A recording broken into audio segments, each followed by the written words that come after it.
কোনো রকম প্লেন ছাড়াই চলে গেলাম বৃন্দাবনে। এই প্রথমবার হাজব্যান্ডকে ছাড়া বাইরে কোথাও একা সাহস করে বেরিয়ে পড়লাম। দাদা বলল, এতদিন বসে বসে থাকবো না, চল আমাকে কোথাও ঘুরিয়ে আন। তাই হঠাৎ করেই বেরিয়ে গেলাম। নমস্কার বন্ধুরা, কেমন আছেন সবাই? আশা করি সবাই খুব ভালো আছেন। এখন ভোর বাজে 4:30 মতো। কিছু টিফিন বানিয়ে নেব। হঠাৎ করে রাত্রে ঠিক হলো যে বৃন্দাবনে যাব। তাই ভোর 4টেতে উঠে হালকা কিছু টিফিন বানিয়ে নিচ্ছি। লুচি বানানো হয়ে গেছে আর আলুর তরকারি বসিয়েছি, আর দুটো বরফি ছিল, সেই বরফিগুলো টিফিনে নিয়ে নিচ্ছি। আর কিছু ফল বাড়িতে রয়েছিল, সে ফলগুলোও নিয়ে নিচ্ছি, নয়তো আবার সে খারাপ হয়ে যাবে। আসলে ওই তাড়াহুড়োর মধ্যে না ভিডিও করেছি, ঠিক বুঝতে পারিনি যে ক্যামেরাটা কীভাবে রয়েছিল। আগের থেকে প্ল্যান করা থাকলে একটা অন্যরকম হয়, কিন্তু যেহেতু কোনো প্ল্যানেই ছিল না, প্রথমে তো ভেবেছিলাম 5:30টার ট্রেনটা ধরবো, কিন্তু তবুও ওটা পারিনি। শেষে 8:30টার ট্রেনটা ধরেছিলাম। রান্নাবান্না করে তাড়াতাড়ি রেডি হয়ে বেরিয়ে যাব। রান্নাবান্না করে সব কিছু রেডি করে বেরিয়ে গেছি। স্টেশনে চলেও এসেছি। এর আগে যেহেতু দুবার বৃন্দাবনে গিয়েছি, তাই দেখা রয়েছে, কিন্তু তবুও হাজব্যান্ড নেই তো একটা ভয় ভয় মনের মধ্যে কাজ হচ্ছিল। ভিডিওটা পুরো দেখুন একটু, আশা করি ভালো লাগবে। ভিডিওগুলো রোটেট করতে গেলে আবার উল্টা রকম হয়ে যাচ্ছিল, তাই আর এভাবেই দিয়েছি। এই যে ট্রেনে বসে রয়েছি, এখন নিউ দিল্লিতে ট্রেন দাঁড়িয়ে রয়েছে। এই দেখুন বাইরে, ট্রেন থেকে বোঝানো যায় না যে কতটা ভিড় কি। তবুও এখন অতটা ভিড় হয় না আগের মতো। আর এটা যখন মথুরা স্টেশনে নেমে গেছি, তখন এই যে ট্রেনটা, এর মধ্যেই আমরা এসেছি। এখান থেকে অটো নিয়ে সোজা চলে যাব বৃন্দাবনে। তারপরে চলে গেছিলাম ওখানে বৃন্দাবনে হোটেল রুম নিয়ে ফ্রেশ হয়ে এই যে বেরিয়ে গেছি। মেয়ে আর ওর মামা আগে আগে যাচ্ছে, আমরা পেছনে রয়েছি, আমি আর মা যেহেতু অত তাড়াতাড়ি হাঁটতে পারে না, তাই মায়ের সাথে রয়েছি। আমরা পৌঁছেছিলাম ওই 3টের মতো বাজে। তারপর ফ্রেশ হয়ে বেরিয়ে গেছিলাম।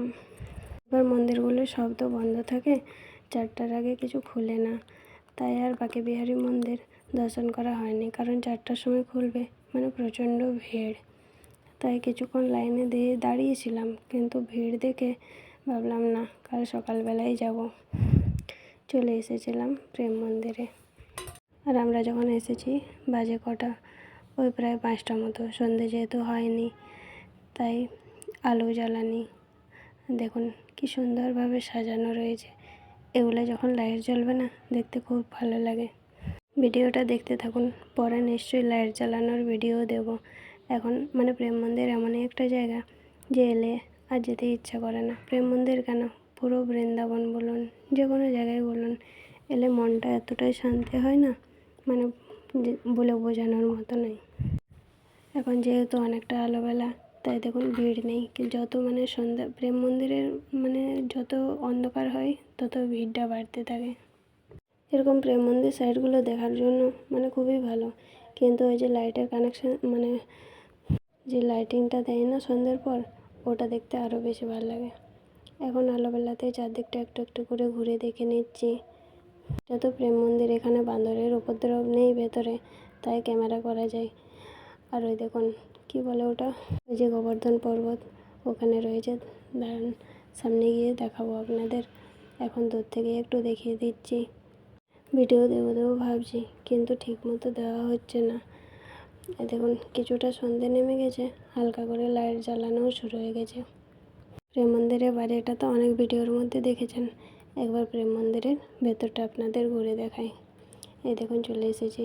এখন যেহেতু অন্ধকার হয়নি, তাই ভিড় নেই, নয়তো ভেতরে ঢোকা দায় হয়ে যায়, এমন একটা সমস্যা হয়। আমি 3বার, এই নিয়ে 3বার হলো।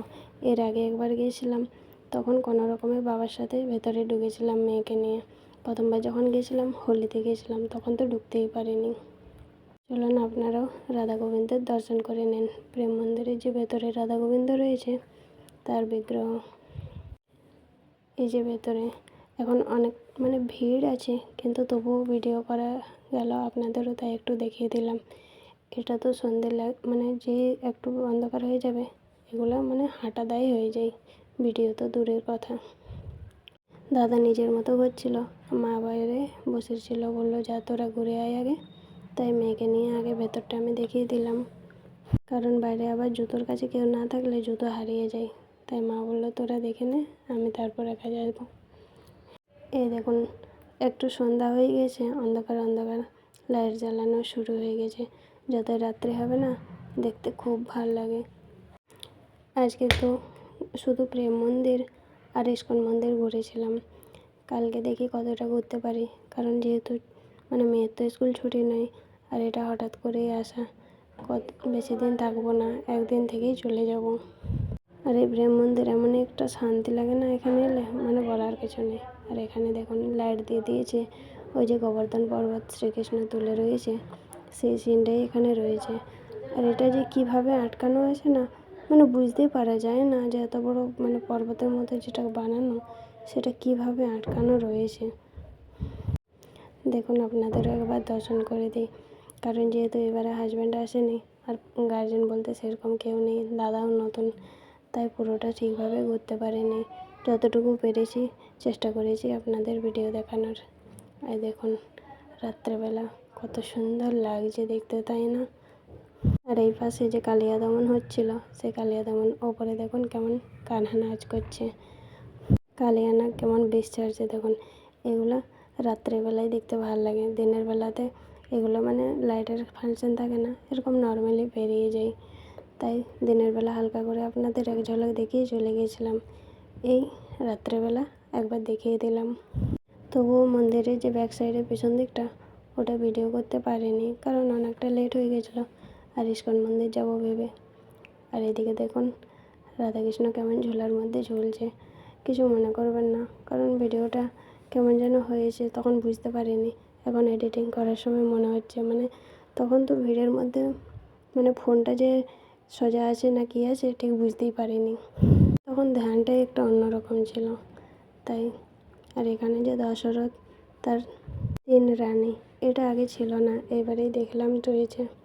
এই দেখা ঘোরা হয়ে গেছে, বেরিয়ে যাচ্ছি। তার আগে ভাবলাম আরেকবার প্রেম মন্দির দর্শন আপনাদের করিয়ে দিই, এরপর চলে যাব সোজা ইস্কন মন্দিরে।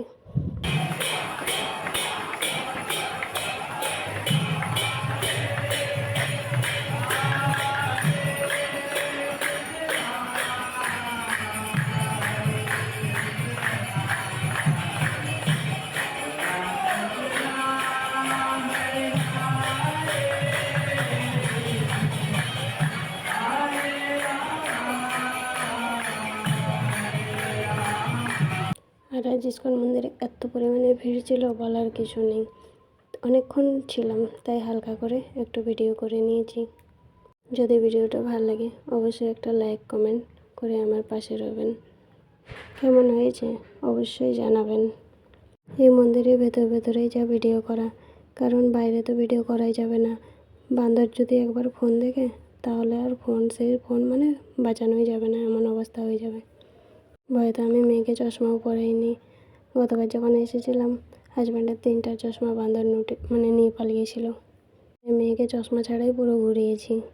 আর যেহেতু বড় কেউ নেই, হাজব্যান্ডও নেই, আর দাদা যেহেতু আছে কিন্তু ও তো নতুন, ও কিছু জানে না, তাই অনেকটা নার্ভাসের মধ্যেও ছিলাম। আজ এই পর্যন্তই, সবাই ভালো থাকবেন, নমস্কার।